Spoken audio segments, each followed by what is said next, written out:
Ladies and gentlemen, we welcome you to Caesars Tahoe here in Lake Tahoe, Nevada, as it's time for the featured bout of the evening, brought to you by Gary Shaw Productions in association with CES, Caesars Tahoe, and Showtime. This bout coming away is sanctioned by the IBF, President Marion Muhammad, Supervisor David McCullough, the IBO, President Ed Levine, Supervisor Frank Brunette, and the Nevada State Athletic Commission. The Chairman is Skip Avancino, Commissioners Dr. Tony Alamo, John Bailey, Joe W. Brown, and T.J. Day, with the Executive Director, Mark Ratner. Our physicians at ringside, Dr. Stephen Brown, Dr. Damon Savala, Dr. Van Buren Lemons, and Dr. Rodney Corson. And our timekeeper at the bell is Jim Carpenter, keeping count of the knockdowns, Rose Fain.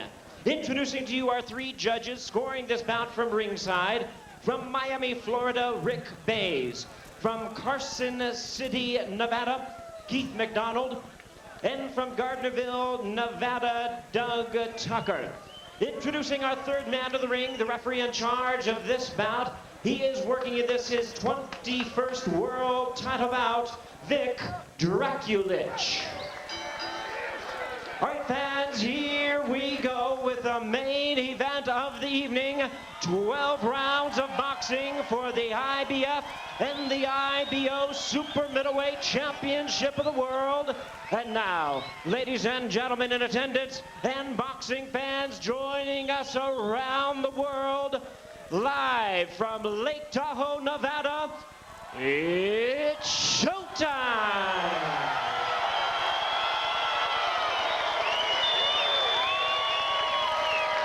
Introducing to you first, the challenger, fighting on my right out of the blue corner. He is wearing maroon trunks, fighting out of New Bedford, Massachusetts. He weighed in at the super middleweight limit of 168 pounds. His hard-hitting record stands at 29 wins, 3 losses, 1 draw, with 24 wins coming by way of knockout. Ladies and gentlemen, here is the NABF Super Middleweight Champion, currently ranked the IBF number 5 world contender. Please welcome the challenger, known as the Sandman, introducing Scott Pemberton.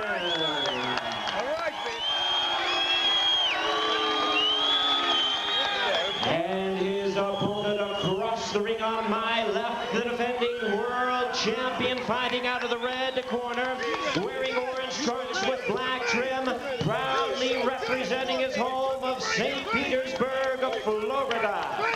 He weighed in the same as his opponent, 168 pounds, a U.S. Olympian, undefeated in his campaign in the professional ranks, with a record of 20 wins, no losses, 1 no decision, with 16 wins, coming by way of knockout. Tonight, ladies and gentlemen, he is making the 4th defense of his title. Here is the undefeated IBF and IBO Super Middleweight Champion of the world, introducing Jeff Left Hook Lacy.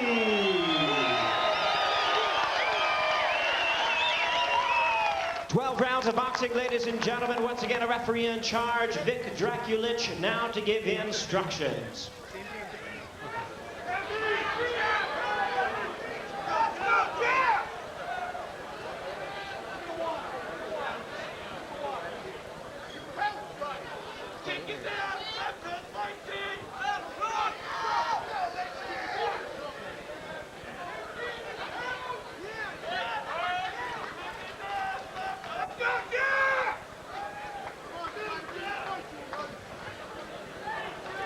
All right, gentlemen, this is for both the IBO and the IBF Super Middleweight titles.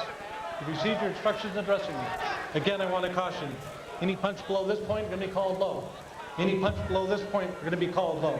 With that said, I want you to obey my commands, protect yourselves at all times. Touch the button now. Good luck to both of you.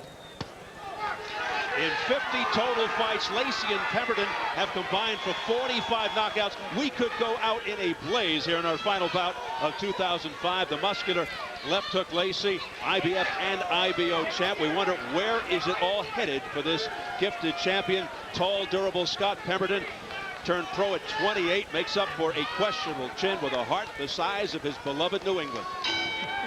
You will not meet two more personable people in the sport of boxing. Absolutely not. In round one, so important.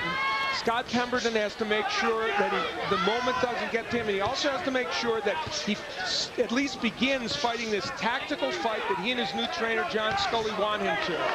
Both are historically slow starters.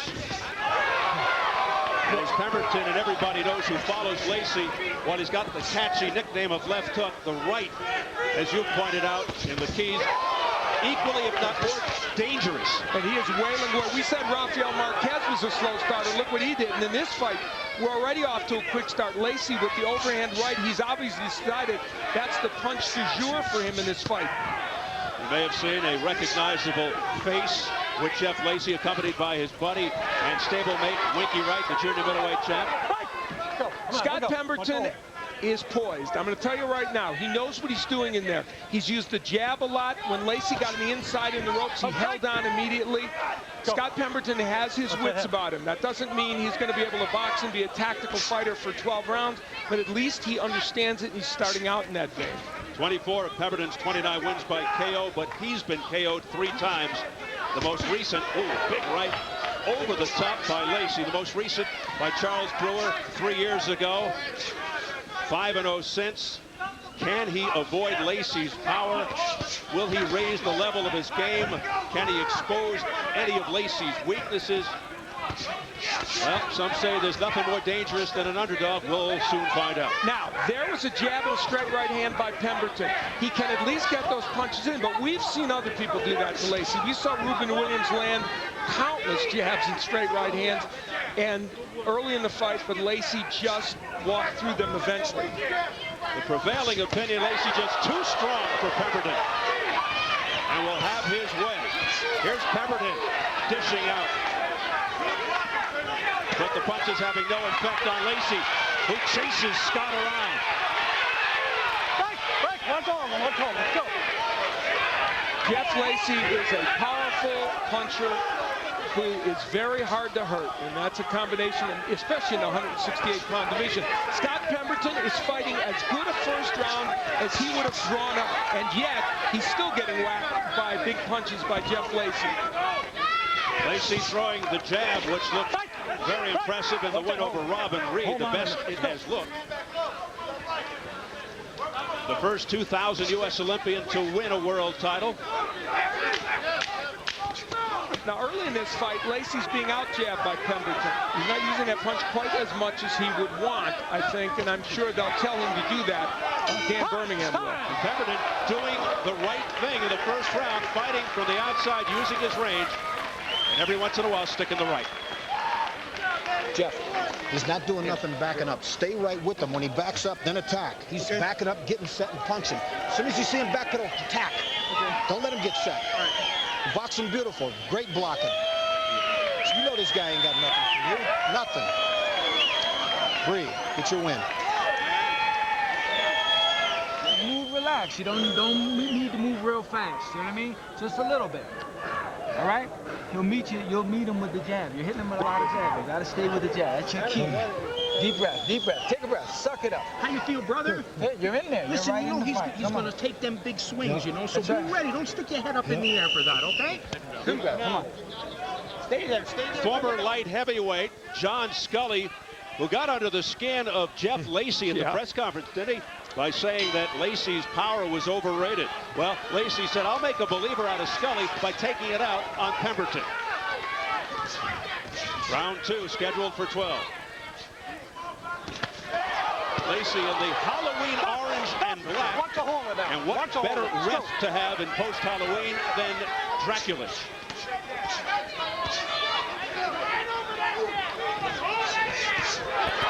The Sandman with a combination to the head.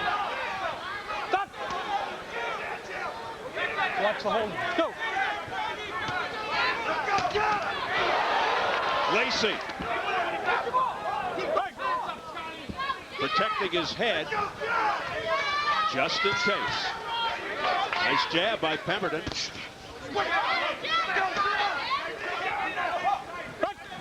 Pemberton, to his credit, doing the right thing. Not sure he's winning, but he's doing the right thing. There's that long right hand, but nothing on it. Now, Scott Pemberton has to make sure he doesn't reach with that right hand, but he's using the jab to set up the right. There's the jab, doubling up, but he held back on the right in that instance. Lacy very patient. Lacy likes it messy on the inside. He wants to lure you into that brawl. And that's where Pemberton did. Now, he should have thrown those punches and wheeled off the ropes, which he ultimately did, but not until he took some shots. Pemberton hanging in there. This is a quintessential Jeff Lacy fight. What tremendous double left hooks. Here it is, the diversified attack. Pemberton's down. Not the first time. 4, 5, 6, 7, 8, 9. Well, he gets up at 8. He took all the time he needed. He looked winded. That is, he has been down in round 2, of course, 3 times before against Shaka twice and against Charles Brewer. He always seems to go down in round 2 of major fights, but will he stay up for this one? I don't know what it is about round 2, but now Pemberton showing signs of difficulty. And Lacy's trying to finish it right here, and he is a very strong finisher. Is it Pemberton's just waiting? Now he just hangs on 24 seconds to survive in round 2 for Pemberton.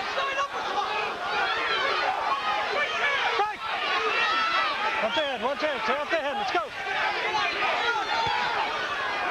Pemberton able to stick a right there. Here's a big left hand to the head by Lacy. Oh, what a crushing right. And it's all over. Not even a count from Vic Draculis. It's over. And Pemberton's down and out. A second round knockout for Jeff left hook Lacy. What a massive right hand at the end. Well, as Pemberton, they deal with him, we'll hear what he says.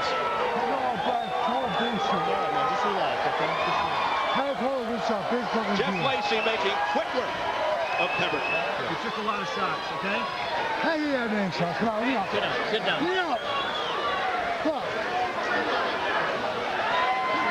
Well, the true warrior that he is, he doesn't want to stay seated. And you know, Very mad at himself. Vic Draculis didn't take a moment to see if there was a chance he could get up, but very doubtful that he would have gotten up. And this man, Jeff Lacy, reveling in what for him is a great moment. It's not the moment he thought he would have tonight in London, England against Joe Calzaghe, but he showed us a great, great performance. I have no argument with Draculis. Obviously, Pemberton does. You can tell by, obviously, his reaction, very upset at the referee for stopping the fight without even getting into a count. But that was a crushing blow. First the left, then the right by Lacy. Couldn't have been better. Couldn't have been better, Jeff. The right hand's up instead. Yeah, the big right. Hold up, I gotta hug my man. Dan Derbyham, the trainer of the year, telling Jeff Lacy, you couldn't have been better. Nobody takes that. Nobody. Hey. So as expected, Jeff Lacy doing it again, his 4th successful defense of the title. Remains undefeated, 21-0, 17 knockouts. So where does he turn next? A showdown with Calzaghe remains in limbo. Perhaps by early next year they'll do it. You mentioned the possibility of moving up to fight Antonio Tarver. Does the public want to see a unification fight with Marcus Beyer or Michael Kessler? I'm not sure about that. There's been talk of moving down to 160, so we'll see. A lot of options right now, unbridled joy in that corner. The first time Scott Pemberton hit the canvas, this one came from a double left hook, and then the right hand would do the final damage. And the right hand was a very important punch for Jeff Lacy. And Pemberton himself in pre-fight press conferences and interviews said, don't be fooled by that nickname because he can land the right as well. And certainly he was unfortunately prophetic, was Scott Pemberton. That right hand followed by after the hooks was what sent him down. Early in the round 2, the hook from Lacy started the problem for Pemberton. And what makes the sequence so remarkable is that Lacy can hurt you with a variety of punches. There, when Pemberton went so low, he went to the uppercut. He has power in both hands, Lacy. Now, from a purely technical standpoint, Jeff Lacy's had better fights, but it didn't matter. I mean, he just was able to walk through the punches of Pemberton, so he said, why not? And he just landed big, bludgeoning power punches. And Pemberton wasn't able to hurt him with the right hands and keep him off, and therefore Lacy was able to get on the inside and do the kinds of damage we're seeing him doing. See, there's a right hand by Pemberton. Doesn't matter to Lacy, and what does he do? He walks right in and bangs him with the left hook and the right hand. That was a key sequence. It was this fight in microcosm. A big right hand from Pemberton made no difference. And the way he went down, when you go down like that, nearly flat on your face, that's what the signal is for a referee not even to start counting, and he ended it right there. Let's get it up to ring announcer Jimmy Lennon Jr. Oh, we're ready, huh? Ladies and gentlemen, we have the time of 2 minutes 59 seconds in round number 2. He is the winner by way of knockout. He is still undefeated and still the IBF and IBO super middleweight champion of the world, Jeff Left Hook Lacy.